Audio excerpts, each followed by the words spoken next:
Senator Fraser Anning's careless mixing of race and politics is just one example of how the defense of white male privilege is setting democracy on the road to tyranny, writes Rhodes when Dr. Tim Soutphommasane, Australia's Race Discrimination Commissioner, gave his final speech ahead of stepping down on the 20th of August 2018. His message struck a somber tone.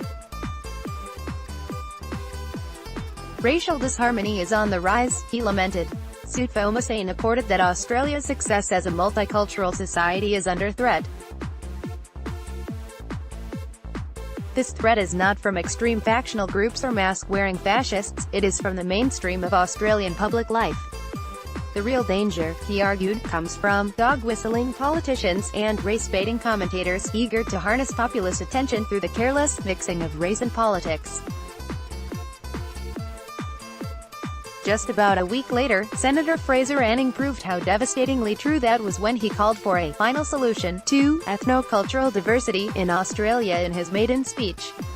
This is racism and bigotry openly on display in the Australian Parliament. The use of such language risks inciting the most serious kind of hatred and violence against Muslims.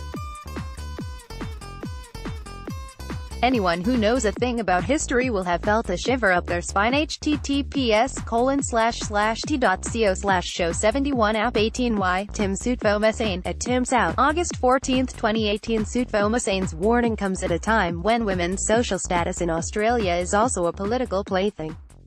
Just think of Senator David Leon Helm's derision of fellow Senator Sarah Hanson-Young, telling her to stop shagging men and, after being confronted, telling her to fuck off.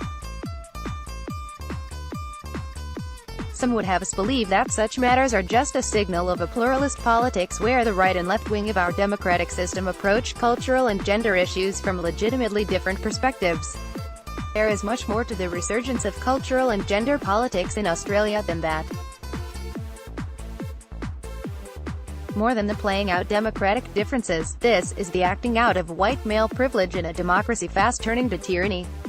It is an absolute affront to democracy, at least insofar as democracy is understood in terms of a way of life that values equality over elite privilege. White male privilege. American scholar Peggy McIntosh explains that white male privilege is an unearned advantage. It is an accident of birth where some people have access to benefits and resources that others don't. What makes it worse is that those who benefit are least likely to notice, preferring to assume that any success they have is entirely down to their own efforts and talents.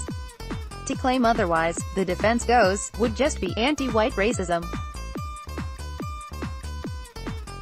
Former Labour leader, turned media commentator Mark Latham grieves, white men are being blamed for the whole shebang. Mark Latham on white men, we are blamed for everything. https://t.co/bbrwhvhkqd, Shiki Mami, at Shiki Mami, August 30, 2016. White male privilege is considered a form of daily condemnation, grumbles the Australian's Janet Albrechtson.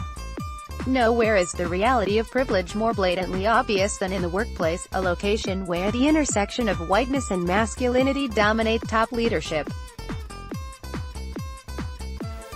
Recent research reveals that 95% of corporate executives have Anglo-Celtic or European heritage. Despite comprising almost half the workforce, only 5% of CEOs are women. A third of those companies have no women at all in executive roles. For the past 2 decades, the gender pay gap has favored men by between 15 and 19%. Of women, 28% report having been sexually harassed at work. Clearly, the comfort and spoils of the Australian workplace are disproportionately skewed towards white men on a vast scale. Only staunch advocates of patriarchal white supremacy would have the audacity to suggest Australia is an equal society when it comes to gender and cultural difference at work.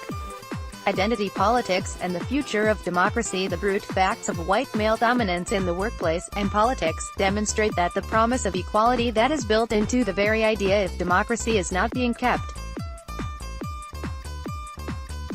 The strength of populist rebuttals would have it that calling out the existence of this privilege is just a matter of some kind of political correctness gone mad. In fact, central to the upsurge of populist identity politics in Australia is a backlash of denial against white male privilege.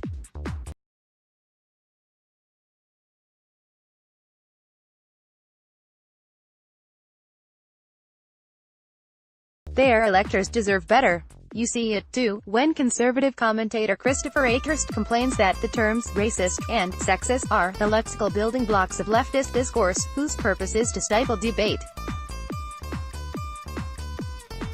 Those who so harshly criticize calling out white male privilege is nothing more than an aberrant preoccupation of the left reveal more about the realities of reactionary conservatism than they do about left politics.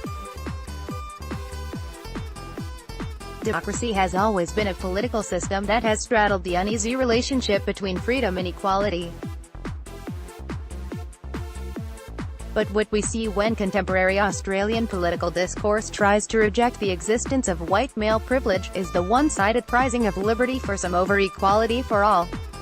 The truth that is emerging, and of which racial and gender relations in the workplace are a barometer, is one where our political spectrum no longer ranges from left to right, but from democracy to tyranny. Let us retain hope that, despite the populist turn in Australian politics, we have the sense not to forget the promise of an equal society.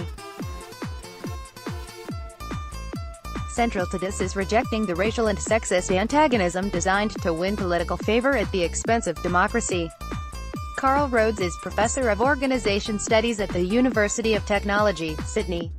You can follow Professor Rhodes on Twitter at Prof. Carl Rhodes. If there is now political unity against racism, let's start seeing that unity in leadership every day. No more racial hysteria about African gangs. No more false alarms about multicultural separatism. No more assaults on racial equality and the Racial Discrimination Act. pic.twitter.com/Soutphommasane Tim Soutphommasane at Tim Sout, August 15, 2018. This work is licensed under a Creative Commons Attribution Non-Commercial No Derivatives 3.0 Australia license. Support independent journalism. Subscribe to IA.